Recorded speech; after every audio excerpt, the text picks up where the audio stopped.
ma ise alustasin selle spordialaga ja tänaseks päevaks olen ma ise selles valdkonnas juba üle 20 aasta olnud. Tore on näha, tore on korraldada, just sellepärast ongi, et see on mul endal olnud nii pikalt ajalt number 1 spordiala, et seega selles valdkonnas tegutseda on ka selle võrra lihtsam.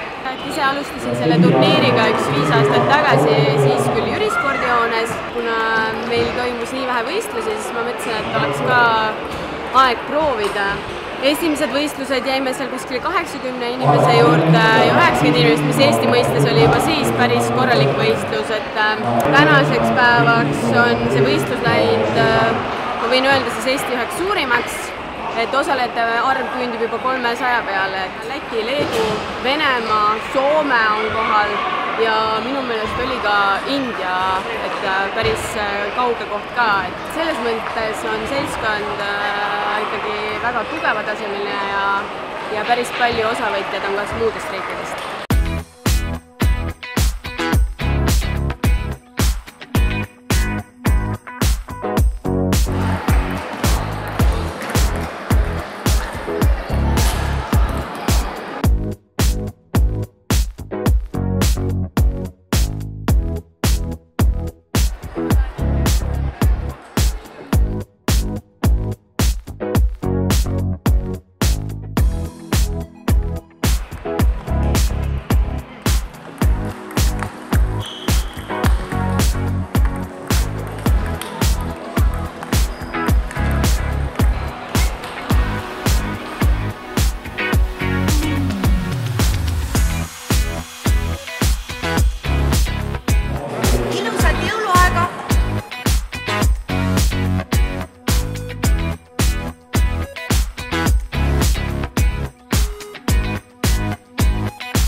No viimane mäng oli nooruse võit, eks ole.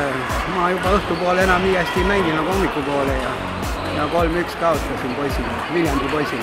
Vastavalt see läheb iga aastaga paremaks, jah. Väikesest turniirist on ikka suur üritus kujunenud.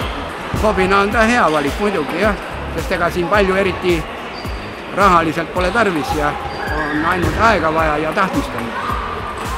No turniir on siiamaani hästi läinud, et viimase mängu just võitsin 3-2, aga tase on tugev ja hea mängida. No loodame, et mingi auhinna ikka kätte saab. No lauatennis tundus kuidagi huvitav, kõik koolis mängisid ja siis tuli ka trenn, aga tegelenud olen juba 8 aastat.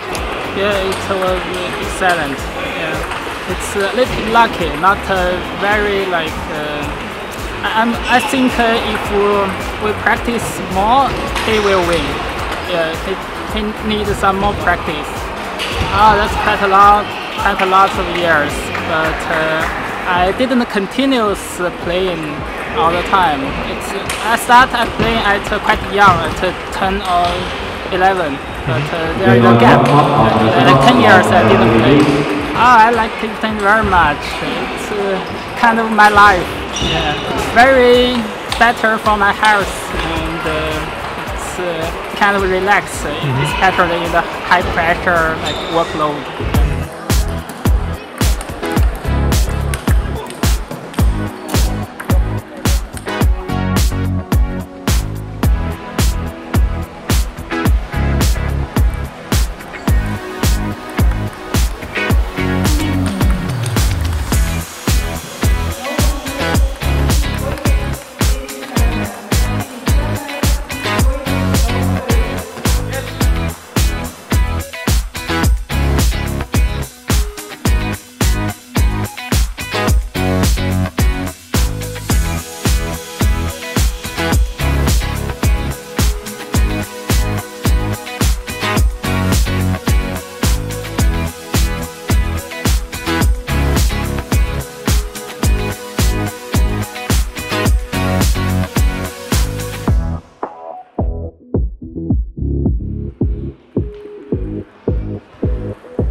Mul on õpilane järgmine nüüd Toming ja tulin talle kaasa elama, et teda siis õpetama.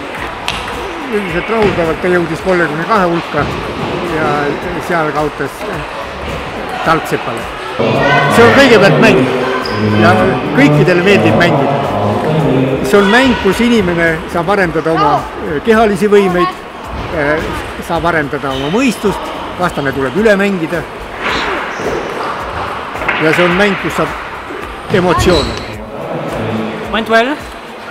It's a player I know and I know his game. It's always difficult against him, but I won 3-0. So, well, the young children, the 10-year-old, are playing just amazingly well.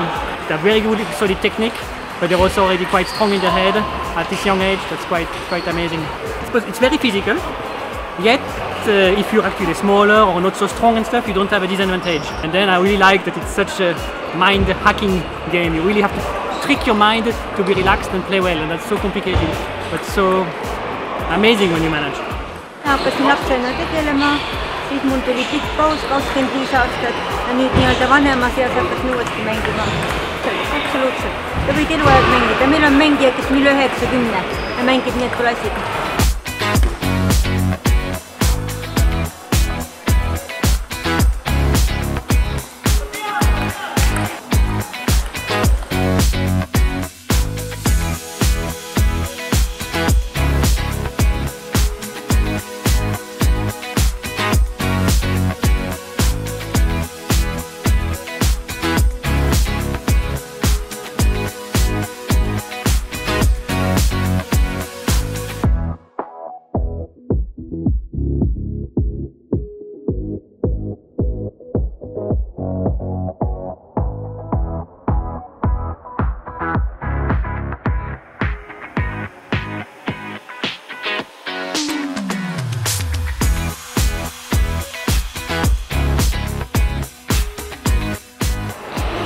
Ma ei olegi eesmärk, ma iga aasta mõtlen, et see on viimane, aga nii kaua, kui on rahvast ja võistlejaid tulemas ja on olemas sellised sponsorid, siis ma usun ja loodan, et see traditsioon jätkub veel aastaid.